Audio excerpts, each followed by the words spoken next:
नमस्कार, आपण पाहत आहात रोखोक न्यूज. तुम्ही उमेदवार आहात आणि आता शेवटच्या 2 दिवसात तर मतदान होईल. शेवटच्या टप्प्यात निवडणूक आलेली आणि तुम्ही समोरचा जो विरोधी उमेदवार आहे, जो तुम्हाला चुरस म्हणून उभा आहे, त्यांच्याच गावातली लोक घेऊन तुम्ही आज पाठिंबा घेत आहे. नेमकं राजकारणाची तुमची भूमिका काय आहे? खरं तर मी जास्त मोठा मातब्बर राजकारणी नाही आहे. समाजकार्य करणं हेच माझं राजकारणाचे एक ध्येय आहे. निश्चित मागच्या 10 वर्षामध्ये मी जे काही काम करतो आणि मी खरं तर कोणाचं गाव, कोणाचा भाग, कोणाचा तालुका माझ्या आयुष्यामध्ये या गोष्टी कधीही त्या ठिकाणी बाळगत नाही. संदीप भाऊ जरी BJPचे असतील तरी ते माझे जवळचे मित्र आहेत. त्यांचं जे काही मार्गदर्शन असेल ते आयुष्यभर त्या ठिकाणी ऐकत आलो. या ठिकाणी आमचे रामदादा बसले, कधीही मला वाटलं नाही कोणकोणत्या पक्षाचा आहे. मी सदैव मित्र जोडत आलो, म्हणून खऱ्या अर्थानं आज सर्वजण माझ्या बाजूला बसले. तुमचा गट तसा तालुक्यात चर्चेत आहे. पैशाचा फार मोठा गवगव आहे.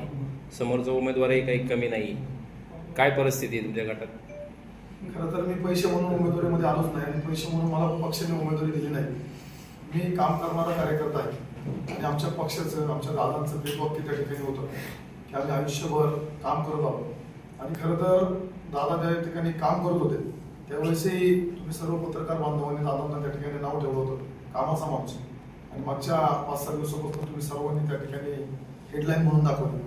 दादांना प्रत्येक ठिकाणी कामाचा माणूस म्हणून त्या ठिकाणी समजलं गेलं, संबोधलं गेलं. निश्चित मी त्या ठिकाणी कामाचा माणूस आहे म्हणून सर्वजण माझ्या बाजूला या ठिकाणी बसले.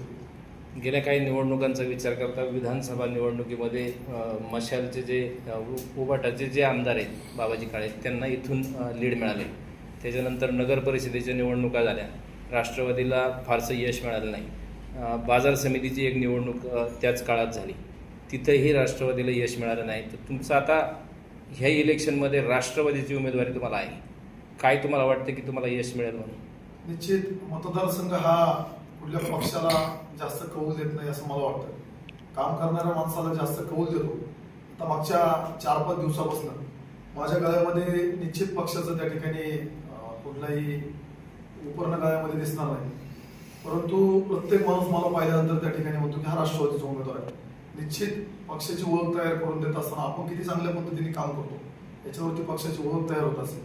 तुम्ही मावळ तालुका आपल्या बाजूला आहे, मावळातील उदाहरण त्या ठिकाणी पाहिलं असतं. सुनील शेळकेने अतिशय सुंदर काम उभं केलं. आज पक्षाकडे पाहत असताना एक चांगला प्रामाणिक कार्यकर्ता म्हणून सुनील पाहिलं. त्यामुळे निश्चित पक्ष आणि चांगलं काम करणाऱ्या माणसाबरोबर लोक त्या ठिकाणी उभं राहतात. तुमच्या गटामध्ये औद्योगिकरण वाढलेले, रहदारी फार आहे आणि जरी तुम्ही युवकांना काही नोकऱ्यांचं काही मागच्या काळात केलं असेल तरी स्थानिक लोकांना, युवकांना नोकऱ्या नाहीत, हे प्रश्न भेडसावतात. तुम्ही त्याच्याबद्दलचं तुमचं नियोजन काय? निश्चित माझा अहवाल तुम्ही उद्या त्या ठिकाणी पाहसाल. माझ्या अहवालामध्ये मी प्रत्येक ठिकाणी त्या ठिकाणी उल्लेख केलेला आहे की माझ्या युवा सहकार्यांसाठी चांगलं ट्रेनिंग सेंटर त्या ठिकाणी उभं करण्याचा मानस मी त्या ठिकाणी ठेवलेला आहे. इंडस्ट्रीमध्ये आतापर्यंत मी खूप तरुणांना त्या ठिकाणी सहकार्य केलं. मला वाटत नाही की माझ्याकडनं आतापर्यंत कुठला तरुण त्या ठिकाणी वंचित राहिला असेल. जे जे तरुण माझ्याकडे आले त्या तरुणांना मार्गदर्शन करण्याचं काम, त्या तरुणांना उभं करण्याचं काम मी आतापर्यंत केलं. हे राजकीय गणित जुळवताना ट्रॅफिकचा एक विषय, ट्रॅफिकवर काय करणार नियोजन? ट्रॅफिकवर काय नियोजन करणार? आणि दुसरा एक प्रश्न, हे राजकीय गणित जुळवताना तुम्ही आज जुळवलं, आज सचिनाई तालुक्यात आहेत, बाबाजी शेटकाळेंची तुमच्याच मतदारसंघात कदाचित सभा पण आहे, योग्य वेळ साधली की याच्या आधी जुळायला पाहिजे? खरं तर योग्य वेळ साधण्या इतका मी हुशार नाही किंवा इतक्या मी राजकारणी पण नाही. परंतु काही गोष्टी तुमच्या संचितात असतात, काही गोष्टी तुमच्या प्रारंभात लिहिलेल्या असतात.